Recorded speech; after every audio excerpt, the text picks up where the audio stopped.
Hey, good morning, everybody. It's the midweek. Do me a favor right now, would you? Wherever you're watching from, would you just pause right now, no matter what time of day it is, whether you're watching right when we post this or later in the day, would you right now just comment in the comment section and let us know where you are watching from? What town, what city are you watching from? I would love to see every one of you do that. It is so cool to see how God is using these morning check-ins, not just in Michigan, but all across the country. And so even if you've never done it before, would you do it right now?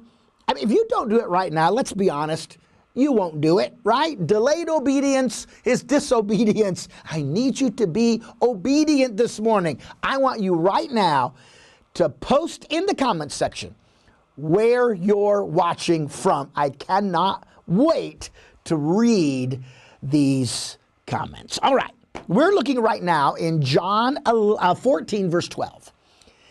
And it says, "Truly, truly, I say to you, he who believes in me," believes what about Jesus? Well, what we've already seen, that he's returning, that he's the only way to heaven, and that he's God. He who believes in me, what will he do? It says, the works I do, he will do also, and greater works than these he will do. How is that possible? Well, what do we mean by greater works? This word works here isn't a word speaking of physical miracles. Jesus is not saying whatever miracles I did, you could do those and more. It's not what the word means. When used in the Gospels, this word, translated works, is never used to speak of physical miracles. Never. Unless it was relating to Christ completing his messianic work. But as far as anyone outside of Christ, this word was never used to speak of physical miracles. And when it says greater works, that word greater isn't speaking about quantity. It is speaking about quantity, not quality. It's not saying you will do the exact miracles Jesus did. It's not talking about physical miracles. And it's not saying you'll do exactly what he did. It's saying you will do in quantity greater than Jesus did. So let's think about this. Christ provided the way of salvation, but his works were limited to a small geographical area.